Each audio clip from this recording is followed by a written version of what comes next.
시청자 여러분 안녕하십니까? KLN 뉴스입니다. 세종시가 지난 14일 혁신도시 지방정부 연대회의 및 혁신도시 포럼을 개최했습니다. 이날 회의에서는 전국의 혁신도시가 함께 만드는 균형 잡힌 대한민국을 주제로 국가 균형발전 실천 방안이 논의됐습니다. 또 세종시와 전국 10개 혁신도시가 직면한 문제점을 해결하기 위해 비슷한 문제를 겪고 있는 혁신도시 간 연계 발전 방안도 논의됐습니다. 이날 회의에 참석한 관계자들은 지역 간 혁신 네트워크를 강화하기로 합의하고 혁신도시 지방정부 세종 선언문을 합의 발표했습니다. 지난 15일 대구에서 글로벌 로봇 슈퍼클러스터가 공식 출범했습니다. 이날 출범식에는 한국, 미국, 프랑스, 러시아, 말레이시아, 싱가포르 등 6개국 8개 로봇 클러스터 대표가 참여했습니다. 각국 대표들은 출범식을 통해 교류 협력의 범위를 확대하고 공동의 이익을 창출하기로 협약했습니다. 대구시는 이번 출범식을 통해 대구시가 글로벌 로봇 산업의 선도도시가 될 것으로 기대하고 있습니다. 전라북도가 전국 하천관리 하천 세미나를 개최했습니다. 이번 세미나는 기후변화에 따른 하천 재해 대비책을 강구하고 선진적인 하천 관리 방안을 모색하기 위해 마련됐습니다. 15일과 16일 이틀간 진행된 세미나에서는 정부의 하천관리 정책 방향과 기후변화 대비 하천 환경관리 및 설계 등을 주제로 발표와 토론이 진행됐습니다.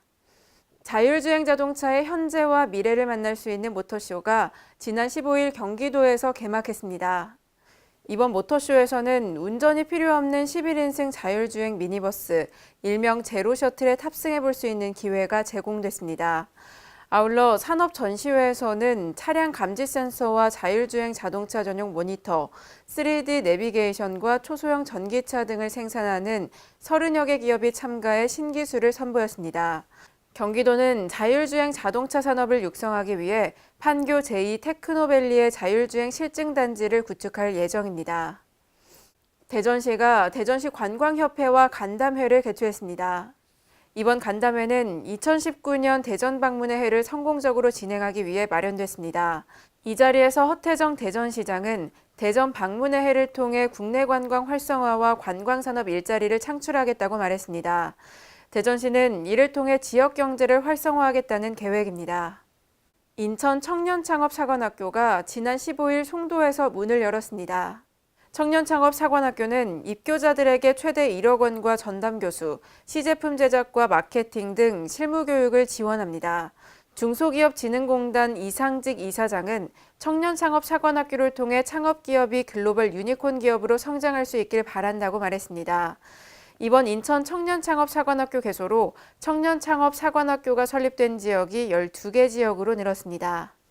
충청남도가 4차 산업혁명에 선제적으로 대응하기 위해 2조 5,200억 원을 투입합니다. 충청남도는 지난 15일 4차 산업혁명 특별위원회를 개최하고 17개 추진과제와 43개 세부 실천과제를 추진하겠다고 밝혔습니다. 충청남도는 4차 산업혁명 특별위원회에서 제시한 의견을 검토해 추진 전략을 최종 확정할 방침입니다. 오늘의 브리핑입니다. 행정안전부 지방자치인재개발원이 지방공무원을 대상으로 내 삶을 책임지는 국가정책과정을 신설해 운영합니다. 이번 교육은 복지, 교육, 안전, 환경 등에서 국가의 책임성을 강화하는 포용적, 적극적 복지정책의 방향과 가치를 공유하고자 개설됐습니다. 교육은 오늘부터 21일까지 포용적 복지국가와 안심사회 구현을 주제로 특강과 부처별 정책 설명, 우수 사례 공유, 현장학습 등으로 진행됩니다. 경기도와 경기도경제과학진흥원이 경기도 상권 영향분석 서비스를 개시했습니다. 경기도 상권 영향분석 서비스는 매월 6억여 건의 빅데이터를 기반으로 상권 분석 정보를 확인할 수 있는 일종의 정보 분석 인프라인데요. 상가업소 데이터베이스와 유동인구, 카드 매출 정보 등 경기도 내 31개 시군의 골목 상권과 관련된 공공 데이터와 민간 데이터가 제공됩니다. 경상남도가 수산물 수출 가공협의회를 구성했습니다. 이를 통해 수산물 수출 가공업체 현장과 소통을 강화해 수산물 수출 확대를 도모하겠다는 계획인데요.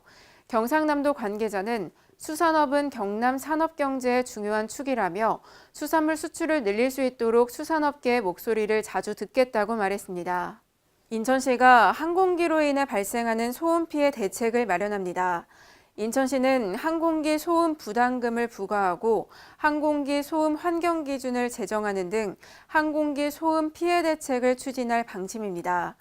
인천시 관계자는 24시간 항공기가 운항되는 지역적 특성을 고려해 현행 법령의 불합리한 부분을 개정해 나가겠다고 밝혔습니다.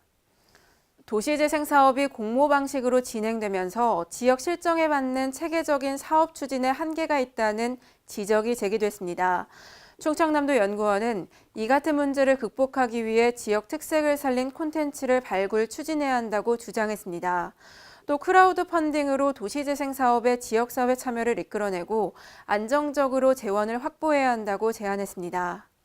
지난 13일 박람회법 개정안이 국회 법제사법위원회를 통과했습니다. 이에 따라 여수 세계박람회장 사후활동 사업이 탄력을 받을 것으로 전망되는데요. 여수시는 총 사업비 407억 원을 들여 청소년 해양교육원과 국립해양기상과학관을 설립할 예정입니다. 대구시가 지방 균형 발전을 목표로 혁신도시 시즌2를 추진하고 있는데요. 시즌1에서 공공기관 이전에 집중했다면 이번 혁신도시 시즌2에서는 지역사회와 기업, 대학을 연계해 자립적인 발전 기반을 조성하는 데 집중하고 있습니다. 대구시는 이전 공공기관과 유관기관과의 네트워크를 구축해 상생 발전하길 기대하고 있습니다. 이상으로 KLN 뉴스를 마칩니다. 시청해주신 여러분 고맙습니다.